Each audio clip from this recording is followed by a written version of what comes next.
What's going on, guys? Logan JYA Drykage here. We've got a brand new Thunder Dragon deck for 2025. No BS, let's dive into it. Hey now. Okay guys, Drykage here with another pile deck, that being Thunder Dragon K9 Fiendsmith. 4 engines packed into 40 cards. Wait, that's 3 engines. 3 engines packed into 40 cards, ready to rip and rock and roll. Before we dive into this, I want to give a huge shout out and thank you to my friend CJ Daniels, the one who made it possible, lending me the K9 cards. And also shout out to Spanko YuGiOh, because he also did a profile on K9 Thunder Dragon. He had a cool combo in there, and I'm going to show you guys a combo at the tail end as well. But without further ado, let's check out the profile. I also want to give a shout out to the friends in the comments section who are requesting this deck. The people who love the Thunder content are my kind of people. Anyway, we're going to do this engine by engine. So first things first, we're starting off with the Thunder Dragons. We're playing 3 of the OG Thunder Dragon. He's level 5, so that should tell you why we are choosing to max this mofo out. Follow that along with 3 copies of the Thunder Dragon Dark. This is the one that searches when it's sent or banished. I got 2 copies of the Thunder Dragon Roar. This is your special summon from deck, as well as your recycler off of the discard effect. And then finally, we got 1 copy of the Thunder Dragon Hawk, and that's going to do it for the main board names. That's the whole package of the Thunders. But the supporting cards that go closely alongside this, we got triple copies of the Allure of Darkness, draw 2, banish a Thunder name. Couldn't be better. But I also do want to mention that YuGiOh is indeed a Dark, so we have additional targets as well for the Allure. I mean, dude, draw 2 is insane. Draw 2, banish a Thunder monster is flipping insane. So yeah, I do like to play this card. I could find room for it. You could also, theoretically, if you don't love this, cut it for a going second card or for more search power for your K9s. And then the last card that I'm including in the Thunder engine here is 1 copy of the Gold Sarcophagus. It's a pseudo Thunder card, dude. You can't tell me this isn't basically a Thunder Dragon card, because you banish either one of these names and it means you're having a good time.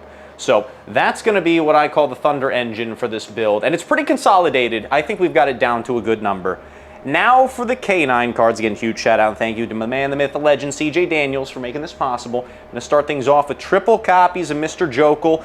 Summon from hand, summon another level 5 from hand. Yeah, he's busted. Triple copies of the Azuna, your hand trap K9 card. 1 copy of Mr. Lupus. He's the one you send off of the Azuna. Lets you make rank 5s on the opponent's turn. Who thought that was a good idea? Some crackhead at Konami. I don't doubt it. And then 1 copy of the Lantern, another search target, and a main combo piece when you're going through your regular K9 plays. I'm not going to explain these all for you. I couldn't do them justice. If you're looking for the K9 basics, look elsewhere. But I'll tell you right now, as soon as you pick up these cards and play with them 1 time, you're going to understand immediately why they are a part of Tier 1 decks like the K9 Vanquished Souls, the K9 Draco Tails, and now we've got the K9 Thunders, and I think this deck uses it better than most. It's really cool. Now, continuing on with the supporting cast, I got 1 copy of the Case for K9 and 2 copies of the Chaotic Elements. For now, I don't know if I love this ratio per se. I wanted just additional search copies of the K9 cards, so yeah, that's what the 2 Chaotic Elements are. They're going to get you into YuGiOh as fast as possible. And then 1 Case for K9. Not gonna lie, I'd like to bump this one up as well. It would increase consistency, play 2 or 3 of this card. So again, if you're not a fan of the Allure, you can swap that out for Case, you can swap it out for more Chaotic Elements. Either way will get the job done. We also have 1 of the K9 rank up card, the X-Forced Release. Yeah, this card's busted, dude. And when you go through your regular standard K9 combo, you're accessing this, you're accessing that. You get pretty much everything for absolutely free. You just do it once, and then you're set up for success. This is the entirety of the K9 package. All right, moving on to the last engine that we're playing in the main board. That's the Fiendsmiths. Don't click off the video. They're going to be super cheap soon, so you got no reason to complain. Triple copies of the Engraver, 1 copy of the Lacrima, 1 copy of the Lurie, 1 copy of the Fiendsmith Tract to search out your Lurie and do the thing, and then 1 copy of the Fiendsmith in Paradise to line up all of the potential interruptions that this engine can provide. So small, relatively small, I guess, Fiendsmith package. I think this is as small as you can get it, right? While still having all the interrupts that it puts up. So, yeah. One thing you can't do, though, is skimp out on the extra deck. And when we get there, you're going to see we had to make some serious concessions to fit everything in.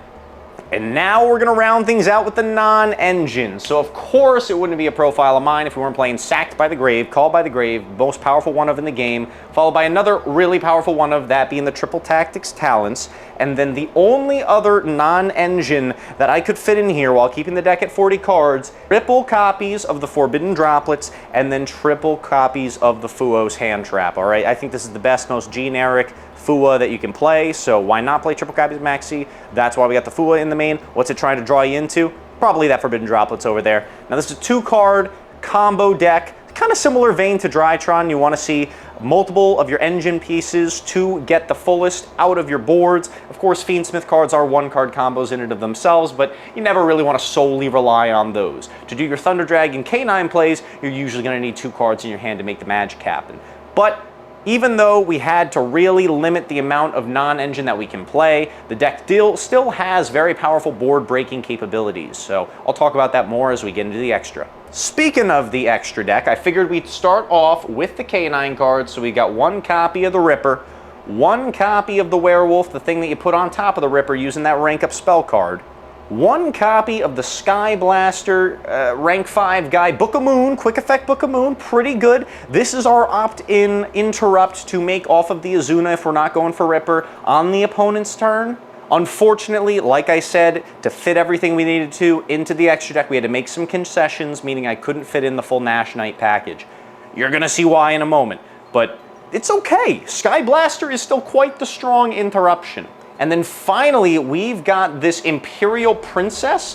Dude, listen, this is where I gotta give Spanko credit because this was a cool idea. This just got reprinted in the same set that they came out with the K9 cards, and it's insane. It's a free Monster Reborn for level 5s out of the graveyard. I had no idea this card existed until I saw that dude's combo video, and I love it. And again, I will show you guys a combo at the end. How you use this is pretty creative. It just means more Colossuses on your end board, and that's a pretty cool thing.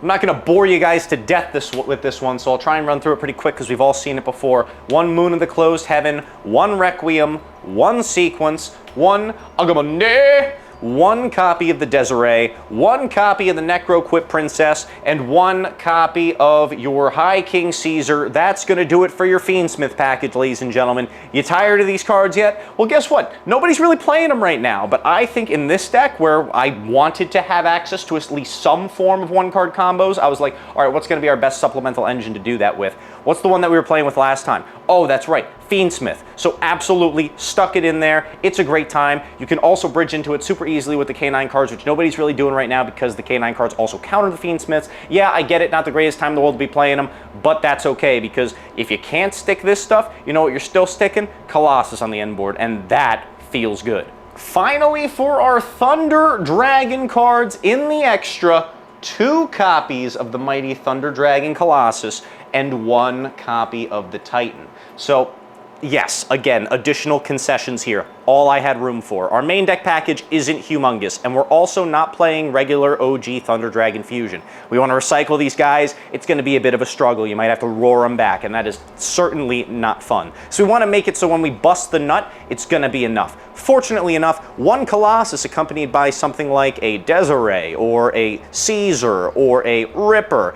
Yeah, that's going to be pretty good of an end board, I assure you. Locking opponents out of searching, yeah, you're going to do a number on those yummies. You're even going to do a number on those Vanquished Souls. So Colossus, still a super powerful end board piece. Now, this is what I was talking about when it comes to board breaking, okay? So yeah, we only had room for ever so much non-engine, but the cool thing is so many of our sub-engines offer us points of interaction to remove cards off the opponent's field, even without the Nash Knight. I decided to concede on that package even more so and stick in 1 Titan. We're playing OG Thunder Dragon, meaning if we can stick a Colossus, go into a Titan with a Banish, get a free search or a special summon off of that summon of Titan, and then rally through the Thunder Dragon OG effects in hand, we're ripping apart 1 card, 2 card off the opponent's board. This isn't really an end board piece. You're not really going to be summoning this because the only way you have to trigger it on your opponent's turn is using OG Thunder Dragon Dark on the opponent's turn. Not going to happen too often, at least not with the way I've been playing the deck. So yeah, this is for board breaking purposes only. If you wanted to, you could theoretically cut this card for, I don't know, maybe a Chaos Angel, maybe something else generic, but for now, this is the lineup that I'm doing in the extra. And finally, last but not least, the last lone card in the extra deck, card number 15, The one piece of non-engine genericness that we're able to play is the SP Little Knight. Why would you not play it? The card's insane. So there you go. Final card in the extra. Let's rip through the side deck real quick. Starting things off, we got triple copies of the Droll and Lockbird. Honestly, dude, so many pseudo FTK decks still exist. Mitsurugi still exists. Yeah, we're going to want to have Droll on that side at the very least so we can bring it in and give ourselves a stronger chance going second if we see it. Speaking of giving ourselves a stronger chance, I want to have those Lancias in the side as well for the nasty Malice matchup. I got one copy of Harpy's Feather Duster. Shout out to my homeboy who sent me the German.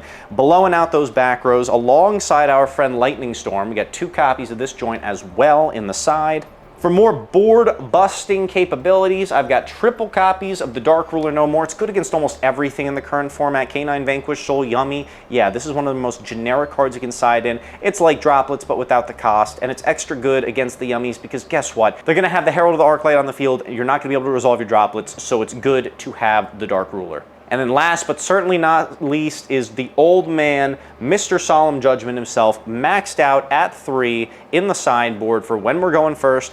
Out come the Fuas, in goes the Judgment, and a good time is to be had by you. That is going to bring the list to a close, but don't go anywhere. I want to show you guys a combo. All right, my friends, I promised you a combo tutorial, but I got to give 100% credit to Mr. Spanko for this one, and I got to say, I'm a huge fan of the innovation here. This is using OG Thunder Dragon and Mr. Jokel to go into a massive end board, while also carrying through the entirety of your K9 package, lining up maximum interruptions. One thing I will mention though is that if you want to see an alternate combo, let's smash 50 likes on this video and I'll show you what Dark plus Jokel can do, ending on the full Fiendsmith board alongside Colossus and Ripper as well. But to show you guys what the man Spanko came up with, we're going to start things off with the OG Thunder Dragon effect, searching off 2 more free copies of the GOAT. Then we'll use Jokel, free special from the hand, bringing out himself and the OG. Then we'll use Jokel's effect to search, grabbing off the Pyro, the Lantern, overlay these two guys, going into the Ripper in the middle, and then we can use Ripper's effect. Be sure to detach that Jokel, we're gonna need it later. Get ourselves a free search, that's where we'll grab the case for K9. I'm gonna activate it here and use it to grab ourselves the Azuna, another line of interruption going into the opponent's turn if they play into it. Next, we can use the Lantern effect, bringing back that Jokel from the graveyard, and then overlaying these two guys going into that Princess here. This is, again, that crazy cool card that I didn't even know existed. We summon out this guy, use its effect, detach, summon back OG Thunder Dragon, not a problem. And then boom, since we activated its effect earlier in the turn, there's Colossus number 1. I'm going to stick it here for demonstration purposes, but you guys know you should always be respecting that anima.